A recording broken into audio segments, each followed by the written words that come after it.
Dear friends, welcome back to our YouTube channel learners square. So आज से हम start करते हैं अपना सिलेबस। कल पिछले लेक्चर में हमने डिस्कस किया था कि हमें हमारे सिलेबस में कौन कौन सी यूनिट है, क्या क्या हमें पढ़ना है। और आज से हम स्टार्ट करेंगे और इसमें हम पहले समझेंगे कि क्या क्या बेसिक कॉन्सेप्ट यूज होने वाले हैं। ठीक है।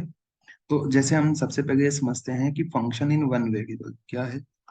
फंक्शन इन वन वेरिएबल ये क्या होता है। ठीक है, यानी कोई एक फंक्शन जो कितने वेरिएबल का हो, एक वेरिएबल। वैसे बेसिकली फंक्शन की डेफिनेशन समझें तो एक कुछ इस तरह से फंक्शन होता है, जैसे ये एक सेट है। क्या है? ये एक सेट है और ये कोई दूसरा सेट है। ठीक है। इस सेट का नाम हम दे दे ए और इस सेट का नाम दे दे बी। तो फंक्शन का मतलब होता है सेट ए से सेट बी में डिफाइन एक ऐसा रूल जो सेट ए के एवरी मेंबर को, इधर के क्या, कैसे मेंबर को, इधर के एवरी मेंबर को, इधर के किसी ना किसी, इधर का किसी ना किसी यूनिक एलिमेंट से जोड़ता है। तो हम बोलते हैं क्या, ये एक फंक्शन है और जनरली इसे इंग्लिश के स्मॉल लेटर से डिनोट करते हैं। ठीक है। तो ये होता है फंक्शन। जनरली हम कैलकुलस में जो फंक्शन लिखते हैं कुछ इस तरीके से लिखते हैं, y equals to f of x. जैसे मैंने एक लिखा, y इक्वल्स टू 3x+2। अब यहाँ पे देखो क्या होगा कि ये जो 3x+2 है, यहाँ पे हम x की कुछ भी वैल्यू अज्यूम करेंगे। जैसे हमने यहाँ पे एक चलो टेबल बना लिया, इधर लिख लिया x और इधर इसके रिस्पेक्ट में हमें मिलेगी किसकी वैल्यू, y की वैल्यू। ठीक है। अगर हम x की जगह पे 0 सब्सटीट्यूट करते तो y की वैल्यू कितनी मिलेगी, ये हो गया 0, ये वैल्यू हो गई 0 और यहाँ मिलेगा कितना 2। अब इसी में अगर x की जगह पे 1 रखते हैं तो y की वैल्यू कितनी आएगी 5। एक्स की जगह पे -1 रखते हैं तो वाई की वैल्यू कितनी आएगी, -1। एक्स की वैल्यू अगर हम 2 रखते हैं तो वाई की वैल्यू कितनी आएगी, 6 और 2 8। यानी कि एक्स की वैल्यू हम अपने मन से अज्यूम कर रहे हैं और उसके रिस्पेक्ट में वाई की वैल्यू मिल रही है। तो हम यहाँ पे क्या बोलेंगे, जो एक्स है, एक्स इज इंडिपेंडेंट। एक्स क्या है, इंडिपेंडेंट है। ठीक है। और वाई क्या है, एक्स के रिस्पेक्ट में वाई की वैल्यू आ गई तो वाई को क्या बोलेंगे, वाई जो है डिपेंडेंट है।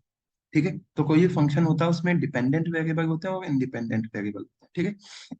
तो जैसे इस फंक्शन को देखें तो यहाँ पे x क्या है, डिपेंडेंट वेरिएबल और y क्या है, इंडिपेंडेंट, सॉरी, x क्या है, इंडिपेंडेंट वैल्यू है, वेरिएबल है, और y क्या है, डिपेंडेंट वेरिएबल। ठीक है। तो इस तरह के फंक्शन जिसमें नंबर ऑफ इंडिपेंडेंट वेरिएबल कितने हैं? एक ही है। ठीक है। तो इसे बोलते हैं फंक्शन इन वन वेरिएबल।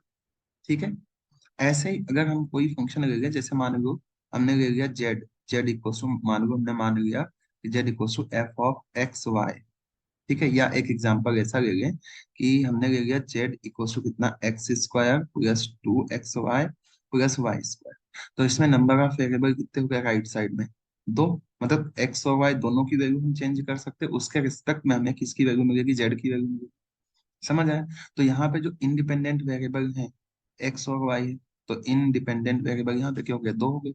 और ये कितना, ये डिपेंडेंट वेरिएबल एक है। तो इसे बोलते हैं फंक्शन इन टू वेरिएबल। ठीक है। ये ऐसा इसलिए पढ़ रहे हैं क्योंकि आगे हमें वन वेरिएबल भी पढ़ना है, टू वेरिएबल भी पढ़ना है और थ्री वेरिएबल भी पढ़ना है फंक्शन के। तो जैसे हम कोई फंक्शन मान गए यू, यू कोई फंक्शन मान गए, यू इक्वल्स टू यू है, एक्स भी है, वाई भी है, जेड भी है, तो ये तीन वेरिएबल का फंक्शन हो गया। ठीक है। तो जितने ज्यादा इंडिपेंडेंट वेरिएबल रहेंगे उतने वेरिएबल को फंक्शन बनता है। तो इसको पढ़ने के जो पहला रिकॉर्ड था ताकि हम एक वेरिएबल के फंक्शन को समझ पाए, दो वेरिएबल फंक्शन को समझ पाए। ठीक है। अब दूसरी चीज हमें यहाँ पे समझना है कि फंक्शन कंटिन्यूअस है। फंक्शन का कंटिन्यूटी का मतलब क्या होता है, क्योंकि हमारा जो टॉपिक है वो पढ़ने के लिए ये बहुत जरूरी है, फंक्शन का कंटिन्यूअस होना। ठीक है। जैसे हमें स्टार्ट करना है कहाँ से, हमें पढ़ना है रोल्स थ्योरम से, लेकिन उसमें कंटिन्यूटी की कंडीशन यूज होगी, तो हमें कंटिन्यूटी पता होगी तभी तो हम बताएंगे कि कंटिन्यूअस है। ठीक है। तो अब जो नेक्स्ट हमारा बेसिक कॉन्सेप्ट है वो है कंटिन्यूटी को लेके, कि कोई फंक्शन कंटिन्यूअस कब कहलाता है। ठीक है। तो कंटिन्यूटी समझने के लिए पहले एक छोटा सा और टॉपिक समझ लेते हैं, जिसको हम बोलेंगे क्या, जिसको हम बोलेंगे कि limit of function, limit of A function. ठीक है। अब यहाँ पे स्टैंडर्ड डेफिनेशन यूज करेंगे हम। लिमिट ऑफ ए फंक्शन का मतलब होता है, मान लो कोई फंक्शन, ठीक है, कुछ इस तरीके से डेफिनेशन लिखेंगे इसकी कि a function F x, F of x is said to is said to tend to the limit, tend to the limit, tend to the limit L as x tends to a, x tends to a if if for each epsilon greater than 0 there exist there exist there exists a positive number there exists a positive number there exists a positive number, ठीक है, एक positive number delta such that such that modulus of f of x minus L is less than epsilon whenever whenever modulus of x minus a is less than that means that ये जो f of x है ये tend करे किसकी ओर L की ओर जैसे जैसे x tend करे किधर a की ओर यानी कि जैसे ये फंक्शन है कोई सा ये कोई वैल्यू है L, ठीक है, ये अपना f ऑफ x है और ये पॉइंट यहाँ पे क्या है x इक्वल्स टू a। तो जैसे जैसे हम इस पे x इक्वल्स टू a की ओर चल रहे हैं वैसे वैसे fx और l के बीच का जो डिफरेंस है वो बहुत ही छोटा, ये जो एप्सिलॉन है और ये जो डेल है ये वेरी स्मॉल पॉजिटिव इंटीजर्स है, ठीक है, very small positive real numbers है। ओके, मतलब आर्बिट्रेरी होता है, यहाँ हम कुछ क्वेश्चन में अपने मन से सेलेक्ट करते हैं कि इसकी वैल्यू क्या होगी, ठीक है। ये क्या होता है, ये होता है small positive real numbers, real number small positive. यहाँ पे एक वर्ड और जोड़ सकते हैं आर्बिट्रेरी, ठीक है। अपने कुछ क्वेश्चन में आप अपने जो है अपने मन से इसको हम सेलेक्ट करते हैं, जैसे हम जब पढ़ेंगे क्या पढ़ेंगे सीक्वेंस के बारे में तो वहाँ पे बहुत इजीली ये समझ में आएगा कि हम एप्सिलॉन और डेल्टा जो है अपने मन से अज्यूम कर रहे हैं कुछ भी वैल्यू, ठीक है। लेस देन एप्सिलॉन लगाने के लिए ये सारी चीजें, तो पहली चीज ये हो गई लिमिट ऑफ फंक्शन, ठीक है। इसके बाद जो है लिमिट ऑफ फंक्शन में आपने पहले और ट्वेल्थ में और भी चीजें पढ़ी होंगी, है ना। जैसे कि आपने पढ़ा होगा कि लेफ्ट हैंड लिमिट होती है और राइट हैंड लिमिट होती है, ठीक है। तो लेफ्ट हैंड लिमिट और राइट हैंड लिमिट का मतलब क्या होगा, कुछ जगह कंटिन्यूटी के लिए हम यूज कर सकते हैं इसको। जैसे मान लो ये फंक्शन है, इस पे फंक्शन की वैल्यू एफ ऑफ ए है, अब हम इधर से ये यहाँ पे जो एक्स की वैल्यू वो मान लो ए है, तो हम यहाँ से किधर जा रहे हैं, लेफ्ट साइड से जा रहे हैं इस साइड में, तो यानी कि ए से कम वैल्यू से जा रहे हैं।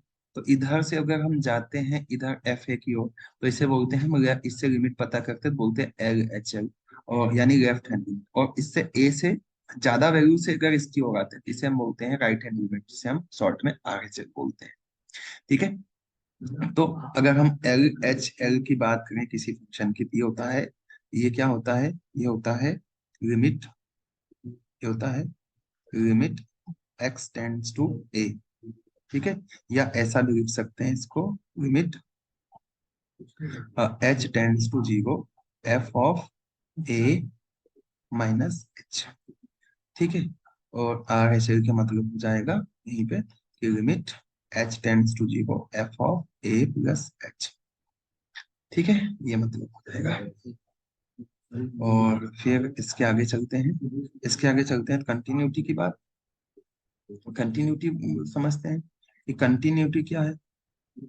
तो कंटिन्यूटी की डेफिनेशन वैसी ही है जैसी हमारे पास किसकी थी, लिमिट की डेफिनेशन थी, बस वहां पे एल की जगह पे क्या आ जाएगा, किसी फंक्शन की वैल्यू आ जाएगी, ठीक है। जैसे हम ऐसा बोल सकते हैं कि a function f of x, a function f of x is said to be is said to be continuous continuous at a point at a point x equals to a, ठीक है। कोई फंक्शन जो है x point किसी point x equals to a पर continuous होता है, उसके लिए क्या कंडीशन है, if for each epsilon greater than 0 there exists delta greater than 0 such that modulus of f of x minus f of a is less than epsilon whenever whenever क्या हो जाए, whenever modulus of x minus a less than del, मतलब वही condition है, बस यहाँ पे function में भी वैल्यू आ गई तो ये क्या हो जाएगा, कंटिन्यूअस हो जाएगा। और अगर फंक्शनल वैल्यू नहीं रहती है, कोई वैल्यू रहती तो वहां पे क्या बोलेंगे, वो लिमिट हो जाएगा फंक्शन का, ठीक है। तो इस तरह से हम बोल सकते हैं। अब इसकी और भी डेफिनेशन हो सकती है कि function f equals to x पे sorry x equals to a पे कंटिन्यूअस होगा, उसके लिए और भी कंडीशन हो सकती है। पहली चीज ये हो कि क्या हो, x इक्वल्स टू ए पे कंटिन्यूअस कब कहलाएगा, अगर हम क्या पता करें, हम पता करें limit x tends to a f of x, ये क्या होना चाहिए, एग्जिस्ट होना चाहिए। और दूसरी चीज क्या होना चाहिए कि हम पता करें limit x tends to a f of x, ये किसके इक्वल आ जाए, ये आ जाए एफ ऑफ ए के इक्वल, तब भी हम फंक्शन को x इक्वल टू ए पे क्या बोलते हैं, कंटिन्यूअस बोलते हैं। ठीक है।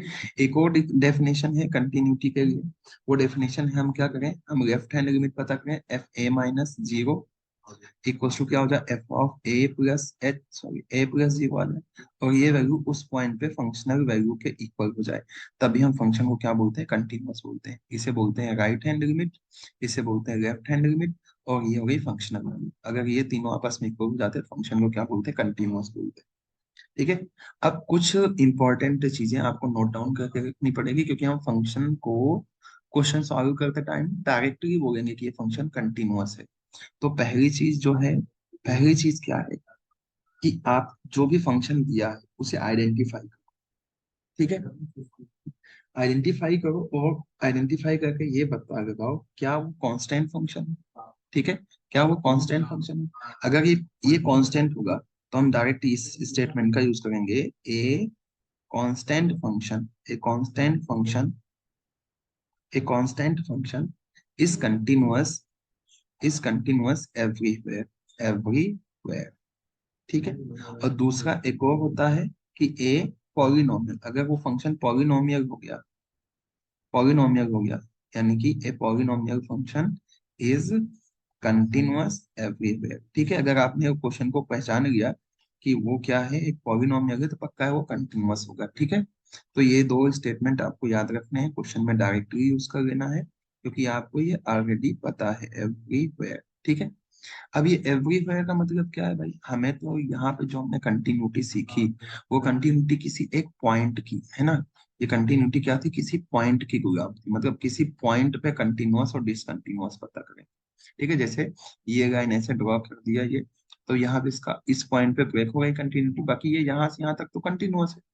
ठीक है, तो अब हमने क्या पढ़ रखा भाई, इंटरवल पढ़ रखा है, एक हमने ओपन इंटरवल पढ़ रखा है, और एक हमने क्या पढ़ रखा है, क्लोज्ड इंटरवल पढ़ रखा है। ठीक है, ओपन इंटरवल मतलब ए बी ऐसा, और क्लोज इंटरवल मतलब ऐसा ए बी, ए और बी भी इंक्लूड है। तो कोई फंक्शन क्लोज इंटरवल पे जो है कंटिन्यूअस कब होता है, ओपन इंटरवल पे कंटिन्यूअस कब होता है।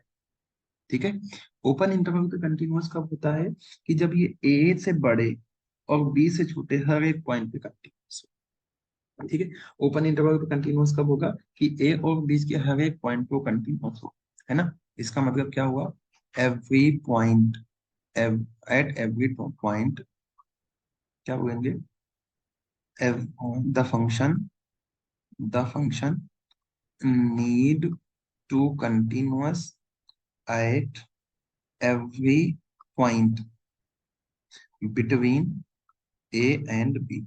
और इसका मतलब क्या होगा, इसका मतलब होगा कि ये जो फंक्शन ए है और ये जो पॉइंट ए है ये भी इंक्लूडेड रहेगा, ये जो पॉइंट बी ये भी इंक्लूडेड रहेगा। तो ए पे जो है वो राइट कंटिन्यूअस हो, और बी पे जो है वो लेफ्ट कंटिन्यूअस हो। ठीक है, और बाकी ओपन इंटरवल ए बी पे ये कंटिन्यूअस हो, तो हम बोलेंगे ये फंक्शन क्लोज इंटरवल पे कंटिन्यूअस है।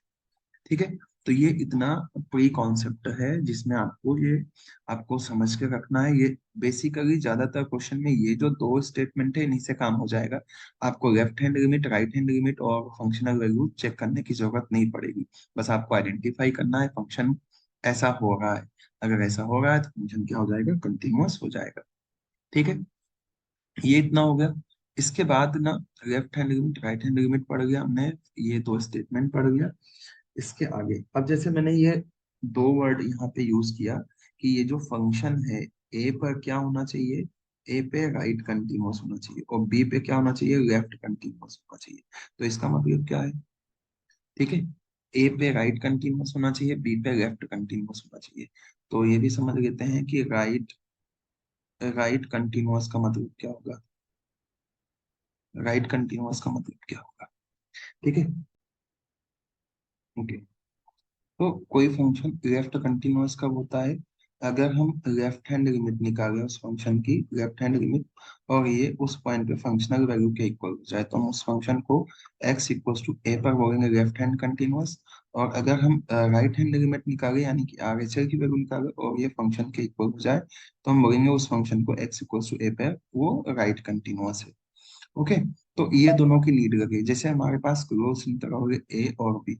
और अब इस पे हम क्या कर रहे हैं, इस पे हम ए के पहले तो जा ही नहीं सकते, ए के पहले नहीं जा सकते तो इसका मतलब लेफ्ट हैंड लिमिट यहाँ पे फाइंड आउट नहीं कर सकते, इसका मतलब हमें यहाँ पे right hand limit find out करना पड़ेगा। यहाँ पे हम बी के राइट साइड नहीं जा सकते यानी कि लेफ्ट साइड जाना पड़ेगा। तो इसका मतलब क्या होगा कि बी पे वो क्या होना चाहिए, लेफ्ट कंटिन्यूअस होना चाहिए। तो यानी कि बी पॉइंट के लिए हम ये वैल्यू चेक करेंगे और ए पॉइंट के लिए ये वैल्यू चेक करेंगे, तो हमें ए और बी मतलब लेफ्ट और राइट कंटिन्यूटी की हेल्प से हम ए और बी पॉइंट पे कंटिन्यूटी चेक कर पाएंगे। और अगर हम ए और बी पॉइंट को हटा दें क्लोज इंटरवल से तो वो क्या हुआ, ये क्लोज इंटरवल मतलब ए और बी पॉइंट इंक्लूडेड है। अगर हम ए और बी को हटा देंगे तो ये क्या हो जाएगा, ओपन इंटरवल हो जाएगा। और ओपन इंटरवल के लिए हमने समझ गया कि ए और बी के बीच के हर एक पॉइंट पे वो फंक्शन कंटिन्यूअस होना चाहिए। ठीक है, तो ये हो गया कंटिन्यूटी का कॉन्सेप्ट, इतना कॉन्सेप्ट हमें यूज करना था। ठीक है, अब इसके बाद जो है आगे चलते हैं, आगे चलते हैं तो समझते हैं कि क्या होता है भाई रोल्स थ्योरम। बेसिकली हमें स्टडी करना है रोल्स थ्योरम क्या होता है। ठीक है, अब रोल्स थ्योरम में एक चीज और यूज हो सकती है, वो भी हम समझ ही लेते हैं फिर अपन रोल्स थ्योरम स्टार्ट करते हैं। अब वो उसका नाम है डिफरेंशियबिलिटी। डिफरेंशियबिलिटी, ठीक है, कोई पॉइंट किसी फंक्शन पर डिफरेंशिएबल कब होता है। जैसे मान लो हमारे पास एफ ऑफ एक्स कोई फंक्शन है, ठीक है, एफ ऑफ एक्स कोई फंक्शन है। अब एफ ऑफ एक्स कोई फंक्शन है तो ये फंक्शन किसी पॉइंट, कोई पॉइंट मान लो भाई, कोई पॉइंट मान लो ए पॉइंट है, इस पॉइंट पे फंक्शन डिफरेंशिएबल कब कहता है। उसके लिए हम दो तरह के डिफरेंशिएबिलिटी की डेफिनेशन पढ़ते हैं। एक पढ़ते हैं right right differentiability, right differentiable,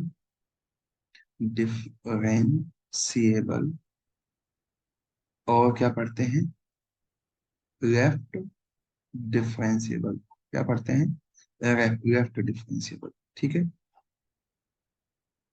अब ये क्या होता है, जैसे हमारे पास y equal to f of x कोई फंक्शन है, ये फंक्शन किसी पॉइंट पे, किसी पॉइंट ए पर राइट डिफरेंशिएबल कहलाता है अगर, अगर हम क्या करें ये फाइंड आउट करें f of A plus H minus F of A upon में कितना एच, और ये इसकी हम पता करें limit H tends to zero. ठीक है, और ये लिमिट क्या हो जाए, एग्जिस्ट कर जाए, और तो हम इसको बोलते हैं ये फंक्शन क्या है, राइट हैंड डेरिवेटिव, उसको डिनोट करते हैं R F prime of A. ठीक है, यानी कि कोई फंक्शन राइट हैंड डिफरेंशिएबल कब कहलाएगा, या किसी फंक्शन के का किसी पॉइंट ए पर राइट डेरिवेटिव क्या होगा, इसको हम डिनोट करेंगे r F prime of a से, और ये इक्वल होगा limit H tends to zero F of A plus H minus F of A upon h. ऐसे ही लेफ्ट डिफरेंशिएबल कब होगा, कि हम इस बार क्या करें, limit H tends to zero apply करें, और किस पे, F of A minus H और minus F of A upon में इस बार क्या आएगा, माइनस एच आएगा। अगर ये लिमिट एग्जिस्ट करे तो हम इसको डिनोट करते हैं L F prime of A. ठीक है, तो ये कह जाता है left derivative of a function at a point x equals to ए। ठीक है, इससे हमने लेफ्ट डेरिवेटिव पता कर लिया, इससे हमने राइट डेरिवेटिव पता कर लिया। अब अगर ऐसा हो जाए कि ये जो राइट डेरिवेटिव आया है पॉइंट ए पर, ये इक्वल्स टू हो जाए left derivative eight the point A. ठीक है, तो हम इस फंक्शन को बोलेंगे कि ये फंक्शन क्या है, डिफरेंशिएबल है at the point x equals to a. Okay, यानी कि left derivative is equals to right derivative, then the function is said to be differentiable at the point f of. ठीक है, जैसे सिंपल सा एक एग्जांपल ले लें हम, कि क्या होता है कि जैसे हमारे पास कोई फंक्शन है f of x equals to, मान लो ले लिया एक्स स्क्वायर, इसका अगर हम डिफरेंशिएशन करते हैं तो क्या आता है, differentiation f dash x equals to आता है 2x, ऐसे नॉर्मल डिफरेंशिएशन। और अगर इसके अकॉर्डिंग हम चेक करने जाए तो, ठीक है, किसी पर्टिकुलर पॉइंट पे हमें चेक करना पड़ेगा यहाँ पे। ठीक है, तो कोई पर्टिकुलर पॉइंट अगर हम यहाँ पे मान लेते हैं, चलो कि मान लो हमें यूज करना है x equals to 2, x equal to 2 पे, तो यहाँ के हिसाब से कितना आना चाहिए, 4 आना चाहिए, 2 टू जा 4। अब राइट डेरिवेटिव पता करते हैं R F prime of 2 equals to, limit आएगा H tends to zero F of two plus H, ठीक है, minus F of two, upon में कितना, अपॉन में एच। ये फाइंड आउट करते कितना आएगा, limit H tends to zero F of two plus h, मतलब टू प्लस एच का होल स्क्वायर, यानी कि क्या आएगा, टू प्लस एच का होल स्क्वायर, माइनस में कितना एफ ऑफ टू, तो इसका मतलब टू का स्क्वायर, ठीक है। और इसके आगे चलते हैं तो देखो कितना आ रहा अपने पास, इसका स्क्वायर और अपॉन में कितना एच। अब ये अगर स्क्वायर ओपन करेंगे तो क्या आएगा, यहाँ पे तो ये जगह limit H tends to zero, और टू का स्क्वायर यानी कि फोर, माइनस कितना आएगा, सॉरी प्लस कितना आएगा, एच का स्क्वायर प्लस कितना, फोर एच, और माइनस कितना फोर, और अपॉन में कितना एच। तो ये क्या हुआ, ये वाले फोर से ये वाला फोर कैंसिल हो जाएगा, तो हमारे पास कितना बचेगा, ये हमारे पास बचेगा limit H tends to zero H square upon h minus four h, sorry plus four upon h, four H upon h, इससे एक एच यहाँ का कैंसिल, यहाँ से ये एच कैंसिल, तो हमारे पास कितना आया, limit H tends to zero h plus four, h की जगह पे जैसे जीरो सब्स्टिट्यूट किया कितना आया फोर, ठीक है। ऐसे अगर लेफ्ट डेरिवेटिव फाइंड आउट करें तो कितना आएगा, यानी कि L F prime of A two, कितना आएगा, टू माइनस एच का, सॉरी लिमिट लिखना पड़ेगा ना, तो यहाँ पे लिख लिया हमने limit H tends to zero, कितना, F of two minus H, minus F of two, और अपॉन में कितना आएगा, minus H, and this is equal to कितना, टू माइनस एच का होल स्क्वायर, माइनस कितना, कितना, टू का स्क्वायर, माइनस कितना, टू का स्क्वायर, और होल अपॉन कितना हो जाएगा, माइनस एच। इसका होल स्क्वायर ओपन करेंगे, यहाँ पे लिमिट भी है ना, limit H tends to zero, तो क्या आएगा, limit H tends to zero, two का स्क्वायर कितना four, plus h square, minus कितना फोर एच माइनस फोर, और होल अपॉन कितना माइनस एच, ये फोर से ये फोर कैंसिल। इसे कैसा लिख सकता है, इसे लिख सकता है limit H tends to zero H square upon minus H, और minus four H upon minus H, ये माइनस कैंसिल हो जाएगा, एक एच से एक एच कैंसिल, एक एच से एक h cancel, limit H tends to zero रख दिया, तो हमारे पास कितना बचा फोर। तो लेफ्ट हैंड लिमिट डेरिवेटिव निकाला, राइट हैंड डेरिवेटिव निकाला, दोनों की वैल्यू क्या आ गई, फोर आ गई, है ना। तो इस कंडीशन में हम बोलेंगे फंक्शन क्या है, एक्स इक्वल्स टू पर डिफरेंशिएबल, तो ये मतलब होगा डिफरेंशिएबल फंक्शन का, ठीक है। तो डिफरेंशिएबिलिटी की कंडीशन ये हमें ध्यान रखना है, कोई फंक्शन डिफरेंशिएबल कब कहलाएगा, जब ये वैल्यू क्या हो जाए, इसके इक्वल हो जाए, तो फंक्शन डिफरेंशिएबल कहलाएगा, ठीक है। अब आते हैं इसके आगे, और हम समझते हैं कि हमारा जो पहला टॉपिक है ना, अभी जितना भी पढ़ा वो पहले टॉपिक को प्रिपेयर करने के लिए, कि हम समझेंगे कैसे उस टॉपिक को, तो बेसिक कॉन्सेप्ट जितना था उसका हमने वो समझ लिया, ठीक है। तो अब अगर हम समझे यहाँ पे कि भाई हमारा जो पहला टॉपिक है जिसका नाम है रोल्स थ्योरम, कुछ लोगों ने ट्वेल्थ क्लास में ही पढ़ लिया होगा रोल्स थ्योरम को, है ना, रोल्स, ठीक है। इस पे बेस्ड क्वेश्चन एग्जाम में पूछा जाता है, इसलिए अच्छे से समझना। क्या कहता है ये रोल्स, कहता है कि मान लो हमारे पास कोई फंक्शन है, ठीक है, हमारे पास कोई फंक्शन, मान लेते हैं if f of x be is a function, is a function, ठीक है, एफ ऑफ एक्स कोई फंक्शन, किसका फंक्शन है, of of variable x, of variable x, such that, कुछ कंडीशन है, क्या क्या कंडीशन है, जो हमने बेसिक कॉन्सेप्ट अभी पढ़े हैं। पहली कंडीशन है कि F of x is continuous, F of x क्या होना चाहिए, कंटिन्यूअस होना चाहिए, कहाँ पर कंटिन्यूअस होना चाहिए, in a closed interval A B, ठीक है। दूसरी कंडीशन क्या है कि F of x is differentiable, ठीक है, differentiable in open interval A B.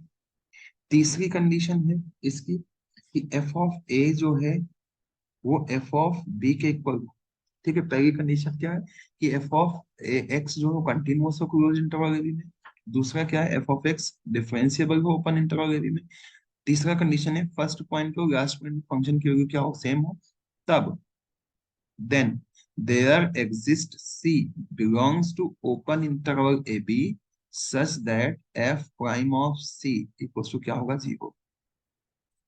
यानी कि अगर कोई फंक्शन ये तीन कंडीशन को सेटिस्फाई करता है, मतलब एफ ऑफ एक्स कोई फंक्शन है, क्लोज इंटरवल हो ए बी, सॉरी कंटिन्यूअस हो क्लोज इंटरवल ए बी में, मतलब इसका मतलब कंटिन्यूअस का मतलब क्या हुआ, जैसे मान लो ये ऐसा कोई फंक्शन है, यहाँ पे x इक्वल्स टू ए है, यहाँ पे कहीं पे x इक्वल्स टू बी है, तो यहाँ से लेकर के यहाँ तक फंक्शन क्या होना चाहिए, कंटिन्यूअस होना चाहिए, कहीं पे भी कंटिन्यूटी ब्रेक नहीं होनी चाहिए। ठीक है, ये हो गया कि यहाँ से यहाँ तक फंक्शन क्या होना चाहिए, कंटिन्यूअस होना चाहिए। दूसरी कंडीशन बोल रहा है फंक्शन ओपन इंटरवल ए बी में डिफरेंशिएबल होना चाहिए, यानी कि जो अभी आपको मैंने l F prime of a बताया और r F prime of a बताया, ये दोनों हमेशा ए से लेकर के बी तक हर एक पॉइंट पे एग्जिस्ट करना चाहिए। ठीक है, दो कंडीशन हुई। तीसरी कंडीशन ये कह रहा है कि ए पॉइंट पे और बी पॉइंट पे जो फंक्शन की वैल्यू है ना, वो क्या होना चाहिए, सेम।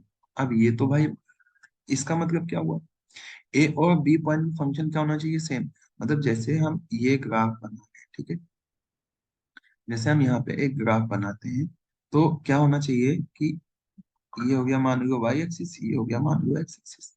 तो इसका कहने का मतलब है कि ए और बी सेम हो, तो हम ऐसा ज्यूम कर सकते हैं कि फंक्शन क्या हो ऐसा, फंक्शन क्या हो ऐसा। ऐसा होने का मतलब क्या हुआ कि फंक्शन क्या हो, कांस्टेंट। तो मान लो यहाँ पे ये x इक्वल्स टू ए है और ये क्या है, x इक्वल्स टू बी है, तो यहाँ पे फंक्शन की वैल्यू, यहाँ पे फंक्शन की वैल्यू क्या हो जाएगी, सेम हो जाएगी। ठीक है, तो इस कंडीशन में हमें पता है कि अगर f ऑफ x हम कोई कांस्टेंट मान लें, तो इसका जो डेरिवेटिव होगा वो क्या ट्रिवियली जीरो ही होगा। फंक्शन अगर कांस्टेंट है तो फंक्शन क्या होगा, ट्रिवियली जीरो हो जाएगा। ठीक है, एक कंडीशन ये बना सकते हैं इस स्टेटमेंट के अकॉर्डिंग। क्या है, पहला स्टेटमेंट क्या कहता है, कंटिन्यूअस होना चाहिए, देखो ए से बी तक पूरा कंटिन्यूअस है। दूसरा कंडीशन कह रहा है कि डिफरेंशिएबल होना चाहिए, फंक्शन का डेरिवेटिव एग्जिस्ट करना चाहिए, एग्जिस्ट कर जाएगा। तीसरी कंडीशन है कि पहले पॉइंट पे लास्ट पॉइंट पे, भाई पहले पॉइंट पे लास्ट पॉइंट पे सभी पे वैल्यू सेम है, क्योंकि फंक्शन कांस्टेंट है, कोई भी वैल्यू सब्स्टिट्यूट करोगे वही आएगा। तो इसका मतलब कांस्टेंट फंक्शन के लिए ऑलरेडी जो है स्टेटमेंट होल्ड होगा। ठीक है, एक कंडीशन ये हमने बनाया। दूसरा कंडीशन क्या हो सकता है, दूसरा कंडीशन मान लो ऐसा हो जाए कि हमारा जो फंक्शन है, ठीक है, हमारा जो फंक्शन है वो ऐसा कुछ हो जाए। कैसा हो जाए कि हमने मान लो ये x equals to a point है, ये मान लो x equals to b point. तो दूसरी कंडीशन में ये हो सकता है कि फंक्शन यहाँ से ऐसे गया और किसी पॉइंट पे ये मैक्सिमम था, और फिर ये पॉइंट बी तक आते आते फिर यहीं पे आ गया। ठीक है, यानी कि फंक्शन ए से किसी पॉइंट तक इंक्रीज कर रहा है, देन ये फंक्शन क्या कर रहा है, डिक्रीज कर रहा है। ठीक है, दूसरी कंडीशन ये हो सकती है कि हम इस फंक्शन को ऐसा मान सकते हैं कि ये अगर x इक्वल्स टू ए है, ये x इक्वल्स टू बी है, तो फंक्शन यहाँ से ऐसे स्टार्ट हुआ, फिर डिक्रीज हुआ, फिर यहाँ तक आके बी पे, फिर यहीं पे पहुंच गया। तो ए और बी पे फंक्शन की वैल्यू क्या है, सेम है। ठीक है, और जो है ये फंक्शन कंटिन्यूअस भी है, तो ये भी कंडीशन को होल्ड कर रहा है। तीसरी कंडीशन क्या हम बना सकते हैं, फंक्शन जो है ऐसा ऐसा जा रहा है। ठीक है, यहाँ पे मान लिया कहीं पे ये एक्स इक्वल्स टू ए है, यहाँ पे मान लिया एक्स इक्वल्स टू बी, ये ऐसा। ठीक है, तो ये इतनी पॉसिबिलिटी बन सकती है। एक पॉसिबिलिटी जो ये हमने ली, ये तो हमने समझ लिया कि फंक्शन अगर कांस्टेंट होगा तो फंक्शन का डेरिवेटिव जीरो होगा, कंडीशन होल्ड कर रहे। अब इसके लिए इन सभी कंडीशन के लिए हमें ये समझना पड़ेगा कि फंक्शन कंटिन्यूअस, मतलब ये कंडीशन कैसे होल्ड हो गई। ठीक है, तो जो है हम किसी एक कंडीशन को यहाँ डिस्कस कर लेंगे, जैसे मान लो इस कंडीशन को हम डिस्कस कर लेंगे और बाकी ये अंडरस्टूड हो जाएगा। भाई यहाँ पे जैसे ये इंक्रीज कर रहा है, फिर डिक्रीज कर रहा है, ये डिक्रीज कर रहा है, फिर इंक्रीज कर रहा है, मतलब वही कंडीशन। यहाँ पे देखो यहाँ से यहाँ तक क्या डिक्रीज होगा कंडीशन, यहाँ से यहाँ इंक्रीज होगा, फिर डिक्रीज होगा, फिर इंक्रीज होगा। मतलब हम एक ये स्टडी कर लेते हैं, बाकी कंडीशन इसमें होल्ड कर जाएगी। ठीक है, तो हम चलते हैं आगे और इसका प्रूफ समझते हैं कि क्या है रोल्स थ्योरम का प्रूफ। ठीक है, तो देखो प्रूफ के बारे में बात करते हैं रोल्स थ्योरम के। तो क्या होगा भाई, सबसे पहले हम यही अज्यूम कर लेते हैं फंक्शन क्या है, कांस्टेंट। ठीक है, यानी कि हम यहाँ पे पहले मान लेते हैं case one, if f of x is constant. पहला कांस्टेंट, यानी कि इस कंडीशन में जो फंक्शन रहेगा, इस कंडीशन में जो फंक्शन है वो मान लो कुछ इस तरीके से। ठीक है, ये अपना एक्स एक्सिस हो गया, ये अपना वाई एक्सिस हो गया, और जो फंक्शन है वो यहीं पे कुछ ऐसा है, ये ऐसा। ठीक है, अब कांस्टेंट रहेगा, यानी कि ये फंक्शन क्या, f of x equal to के मान लो, तो पक्का है यहाँ पे क्या हो जाएगा, ट्रिवियली हो जाएगा f prime of x equal to 0, क्योंकि हमें पता है कांस्टेंट फंक्शन का डिफरेंशिएशन क्या होता है, जी क्या होता है, 0 होता है। अब दूसरा केस लेते हैं, ठीक है, केस ले लेते हैं सेकेंड। इसमें यह ज्यूम कर लेते हैं, late if let the function let the function f of x is increasing, क्या कर रहा है, इंक्रीज कर रहा है, कहां से, from a to b, sorry a to c, a to c, and then and and then decreasing decreasing from c to b, ठीक है। ये जो पॉइंट सी है ये बिलोंग करता कहाँ, ओपन इंटरवल ए बी में, मतलब ए और बी के बीच में कोई पॉइंट है। यानी कि ये फंक्शन जो है हम जो अज्यूम कर रहे हैं वो कुछ ऐसा अज्यूम कर रहे हैं, कैसा अज्यूम कर रहे हैं फंक्शन, ऐसा।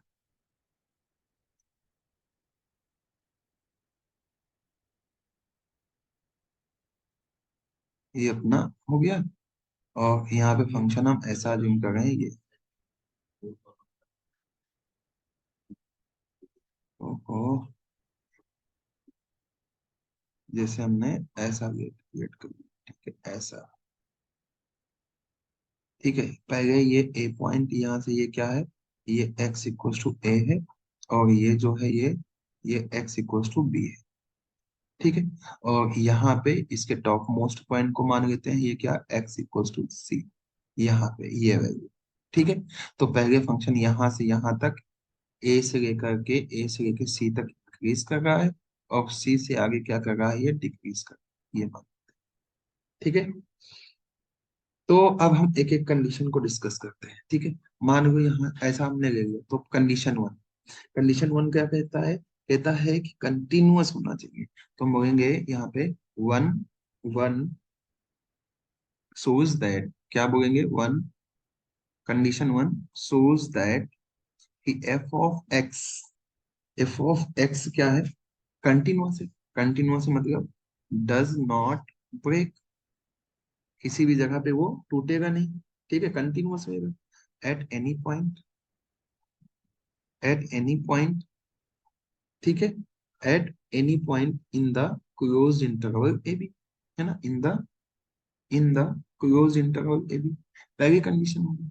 अब डायरेक्ट तीसरी कंडीशन पे आ जाए, तीसरी condition, third condition, it shows that, third condition बोल देते हैं, it shows that f of a equal to क्या होना चाहिए, एफ ऑफ बी। हमने इस डायग्राम को ऐसा ही कुछ अज्यूम किया है, मतलब फंक्शन को ऐसा ही अज्यूम किया है कि क्या होना चाहिए, f of a equal to होना चाहिए एफ ऑफ बी। अब जो सेकंड कंडीशन है वो आगे चल के हम किसी जगह यूज करें, ठीक है। अब सब कुछ इसी डायग्राम में, ठीक है, सब कुछ इसी डायग्राम में, इसी से हम समझ लेंगे, ठीक है। डायग्राम समझ गए तो सब समझ में आएगा। देखो ये है एफ ऑफ, यहाँ तक फंक्शन इंक्रीज कर रहा है, ठीक है। तो अगर हम इसके थोड़ा पहले आ जाए, यहाँ पे आ जाए, ठीक है, और इस पॉइंट को हम नाम दे दें, ये क्या, X minus C point, sorry X minus C minus H point है, ऐसा कुछ, मतलब सी पॉइंट यहाँ, इसके पहले आगे तो क्या होगा, इसको मान लेते हैं क्या, थोड़ा सा जूम कर लेते हैं, ठीक है, ये इसको मान लेते हैं, ये जो पॉइंट है ये है सी माइनस एच, और एक पॉइंट इधर ले लेते हैं, ये क्या होगा, सी प्लस एच, ठीक है। ये पॉइंट कहाँ होगा, यहाँ पे ना, यहाँ पे ये सी माइनस, ये क्या होगा, सी माइनस एच, और ये जो पॉइंट होगा ये क्या होगा, सी प्लस एच। तो इस पॉइंट पे जो फंक्शन की वैल्यू रहेगी वो क्या रहेगा, f of C minus H, और ये क्या होगा, f of C plus H, ठीक है। और ये जो सी पॉइंट पे है, इस फंक्शन की वैल्यू क्या रहेगी, एफ ऑफ सी, ठीक है। अब अगर ऑब्जर्वेशन से देखें तो एफ ऑफ सी जो है, एफ ऑफ सी मतलब सी पॉइंट तक फंक्शन इंक्रीज कर रहा है, ठीक है। सी पॉइंट तक अगर फंक्शन इंक्रीज कर रहा है, तो इस पे अगर हम ऑब्जर्वेशन से समझें तो हम क्या लिख सकते हैं, यहाँ पे ऐसा कुछ लिख सकते हैं, कैसा लिख सकते हैं कि अगर हम f of C minus h, sorry c plus h लें, और इसमें से एफ ऑफ सी माइनस करें, और दूसरे साइड में हम and and f of C minus h लें, और इसमें से एफ ऑफ सी, तो क्या मतलब निकलेगा बताओ। एफ ऑफ सी क्या है, टॉप मोस्ट पॉइंट है, f of C plus f of यहाँ से सी के आगे क्या हो रहा है, फंक्शन डिक्रीज कर रहा है, यानी ये वाली वैल्यू क्या रहेगी, चलो अच्छा ऐसे समझ लो कि F of C plus h क्या होगा, एफ ऑफ सी से बड़ा होगा या छोटा, डेफिनेटली ये वाली वैल्यू बड़ी होगी क्योंकि सी तक फंक्शन इंक्रीज कर रहा है, सी पे मैक्सिमम वैल्यू मिलेगी, इसके आगे जाओगे डिक्रीज हो जाएगी फंक्शन की वैल्यू। ऐसे ही F of C minus H है और एफ ऑफ सी है, तो इन दोनों में से कौन सा बड़ा होगा, डेफिनेटली एफ ऑफ सी होगा क्योंकि हाईएस्ट वैल्यू यही है, पहले इंक्रीज करा, छोटी वैल्यू पे फंक्शन की वैल्यू क्या रहेगी, कम रहेगी, यानी कि अब यहाँ पे आए तो ये कम वैल्यू है, ये ज्यादा वैल्यू है, यानी कि ये वैल्यू लेस देन जीरो होगी और ये वाली वैल्यू भी लेस देन जीरो होगी कि नहीं होगी, होगी ना जीरो। अब अगर हम नेक्स्ट लाइन पे आए और यहाँ पे लिखें F of C plus H minus F of C, इसको अगर हम डिवाइड कर दे एच से, तो भाई ये पहले से नेगेटिव है कि नहीं, पहले से ये नेगेटिव है, नेगेटिव को पॉजिटिव नंबर से डिवाइड किया, यहाँ पे लिख लो लेट जो एच है ये पॉजिटिव है, तो ये वाली वैल्यू क्या रहेगी, अभी भी लेस देन क्या रहेगी जी, अरे ऐसे जैसे माइनस का फोर है, इसको हम टू से डिवाइड करेंगे तो माइनस का टू ही आएगा ना, मतलब लेस देन जीरो आया, ठीक है, तो ये आएगा, एंड इधर आए तो F of C minus F of C, इसको किससे डिवाइड कर दो, इसको डिवाइड कर दो माइनस एच से, तो भाई ये माइनस ऐसे ही समझो माइनस फोर है, इसको अगर माइनस टू से डिवाइड करूंगा तो क्या आ जाएगा, पॉजिटिव आ जाएगा, यानी इस कंडीशन में ये ग्रेटर देन जीरो आ गया कि नहीं आया, ठीक है, ये बन गया कंडीशन। अब इसके आगे चलो, इसके आगे अगर हम चलते हैं तो देखो यहां से अब इसी पे लिमिट लगा दो, इसी पे अगर लिमिट लगे, limit H tends to zero, F of C plus H minus F of C upon में H, this is less than zero, and इधर लगाएं limit H tends to zero, F of C minus F of C upon minus H, ये greater than zero. अब limit apply कर रहे हैं, अब ये वाली वैल्यू देखो, लिमिट अप्लाई किया था ऐसा है, अब ये वाली वैल्यू देखो, अभी ऊपर पढ़ा था ये वैल्यू क्या है, डिफरेंस, ये वैल्यू क्या है, राइट डेरिवेटिव, तो इसका मतलब यहाँ से क्या मिल रहा है, R F prime of C is less than zero, और इधर क्या मिल रहा है, ये क्या है, C minus H upon minus H है, तो इसका मतलब ये L F prime of C है, ये ग्रेटर देन जीरो, ठीक है, लेफ्ट डेरिवेटिव जो है वो क्या आ रहा है, ग्रेटर देन जीरो आ रहा है, राइट डेरिवेटिव क्या आ रहा है, लेस देन जीरो आ रहा है, दोनों जो डेरिवेटिव आ रहे हैं वो क्या आ रहे हैं, अलग अलग अलग आ रहे हैं, लेकिन बट जो कंडीशन है, बट कंडीशन सेकंड